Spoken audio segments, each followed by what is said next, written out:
जय श्री राधे, जय श्री कृष्ण।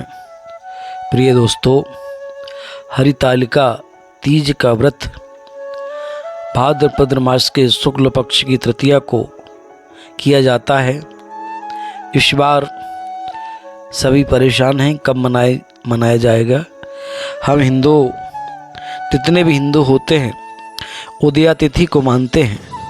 जो भी तिथि सूर्योदय के प्रारंभ होती है उसी दिन ये कार्यक्रम होता है, इसलिए अक्षय तृतीया 18 तारीख को ही मानी जाएगी। 18 तारीख को कहते हैं माताएं, बाकी व्रत को तो एक टाइम खा करके नियम से सुबह से व्रत रखती शाम को पारायण करते हैं, पर हरितालिका के व्रत में ऐसा नियम है कि 24 घंटा व्रत रखना होता है।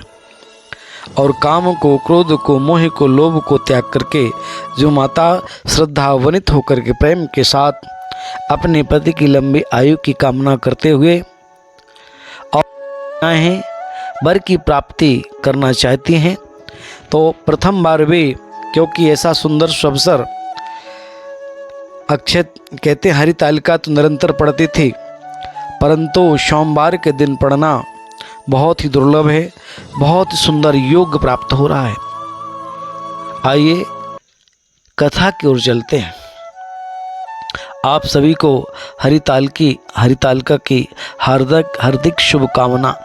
आप सबकी मनोकामनाएं भोले बाबा पूर्ण करें। आप पूरी वीडियो देखेंगे, निश्चित रूप से आपको पुण्य मिलेगा। जिनके पास ब्राह्मण देवता नहीं पहुँचे तो कृपया करके इस कथा को सुनें और अपने पूजन को पूर्ण संपन्न करें। आइए हम कथा की ओर चलते हैं। श्री परम पावन भूमि कैलाश पर्वत पर विशाल बड़ वृक्ष के नीचे भगवान शिव पार्वती सभी गणों सहित बाघंबर पर विराजमान थे। बलवान वीरभद्र, भृंगी, संगी, नंदी आदि अपने अपने पैरों पर सदा शिव के दरबार की शोभा बढ़ा रहे थे। गंधर्व गण, किन्नर, ऋषि हरि भगवान की अनुष्ठुप छंदों से, स्तुति गान, सुरलापों से, वाद्यों से संलग्न थे। उसी शुभ अवसर पर महारानी पार्वती ने भगवान शिव से दोनों हाथ जोड़कर प्रश्न किया, हे महेश्वर, मेरे बड़े सौभाग्य हैं जो मैंने आप सरी के पति को वर्ण किया। क्या मैं जान सकती हूँ कि मैंने कब कौन सा पुण्य अर्जन किया है? आप अंतर्यामी हैं, मुझको बताने की कृपा करें।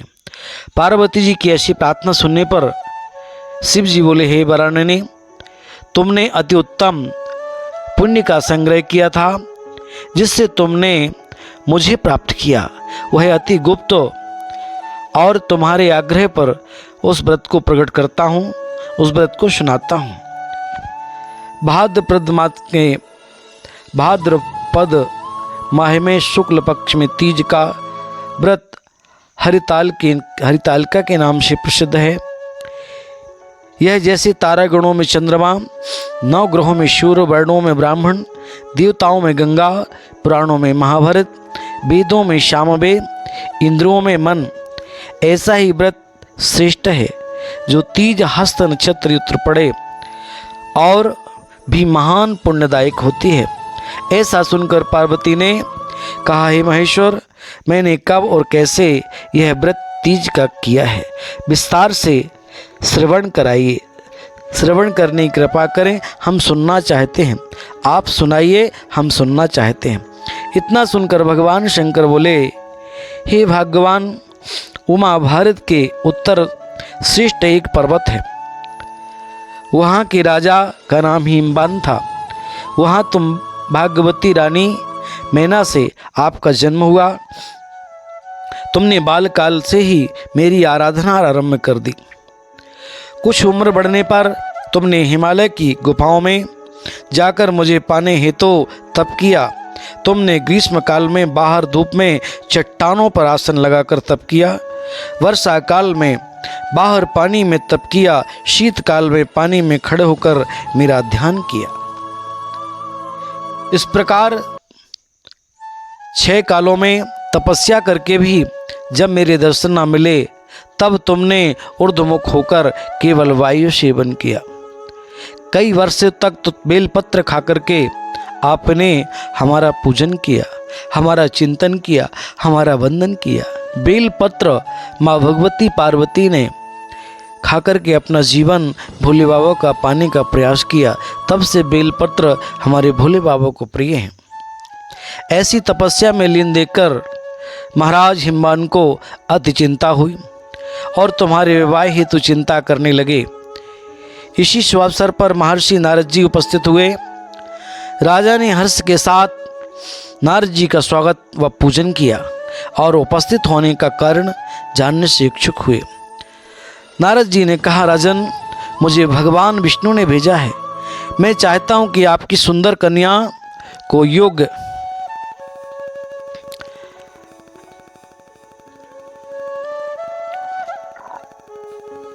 सुंदर सी कन्या।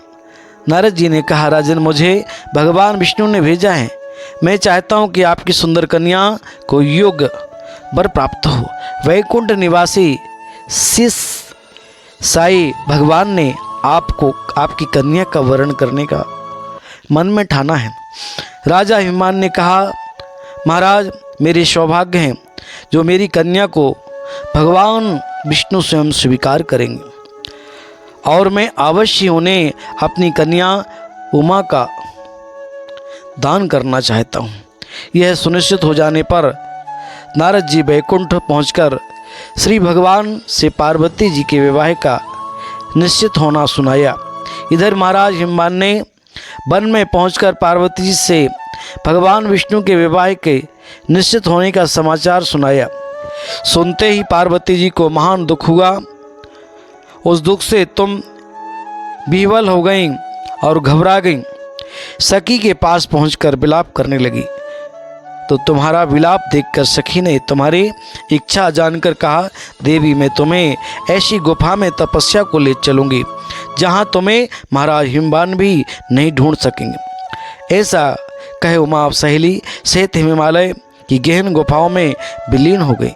तब महाराज हिमवान घबराकर पार्वती को ढूंढते हुए विलाप करने लगे। मैंने विष्णु को वचन दिया है, वह कैसे पूर्ण हो सकेगा, ऐसा कहे मूर्छित हो गए। महाराज तत्पश्चात सभी प्रवासियों को साथ लेकर ढूंढने को महाराज ने पदार्पण किया। बहुत ही चिंता करने लगे, क्या मेरी कन्या को बाघ ने खा लिया है या सर्प ने डस लिया है, कोई राक्षस ने हरण कर लिया है। उस समय तुम अपनी सहेली के साथ ही गहन गुफा में पहुंचकर बिना जल अन्न के मेरे व्रत को आरंभ करने लगी। उसी दिन भाद्रमास की तृतीया शुक्ल पक्ष हस्त नक्षत्र युक्त थी। मेरी पूजा का फलस्वरूप सिंहासन हिल उठा तो मैंने आकर तुम्हें दर्शन दिए और तुमसे कहा, देवी, मैं तुम्हारे व्रत और पूजन से अति प्रसन्न हूँ। तुम अपनी कामना मुझसे वर्णन करो। इतना सुन तुमने लज्जित भाव से प्रार्थना की, आप अंतर्यामी हैं, मेरे मन के भाव आपसे छुपे नहीं हैं, मैं आपको पति रूप में चाहती हूँ। इतना सुनकर प्रभु ने एवं मस्तु कहा, आशीर्वाद दिया। ऐसा वरदान भूत भवन सरकार का माँ भगवती को प्राप्त हुआ। इसके बाद तुम्हारे पिता हिमवान मंत्रियों सहित ढूंढते ढूंढते नदी के तट पर मारी शोक से मूर्छित होकर गिर पड़े। उसी समय तुम सहेली के साथ मेरी बालू की मूर्ति विसर्जन करने हेतु नदी के तट पर पहुंची।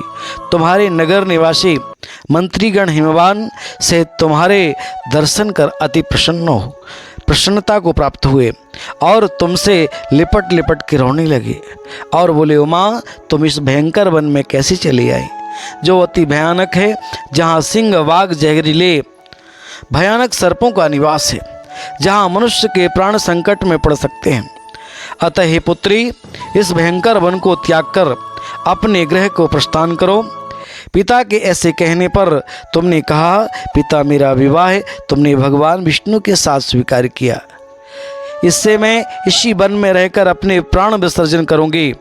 ऐसा सुनकर महाराज हिमवान ने अति दुख को प्राप्त किया और बोले, प्यारी पुत्री, राजन ने कहा, प्यारी पुत्री, तुम शोक मत करो, मैं तुम्हारा विवाह कदापि भगवान विष्णु के साथ नहीं करूँगा और तुम्हारा अविष्ट वर जो तुम्हें पसंद है उन्हीं सदाशिव के साथ विवाह करूँगा।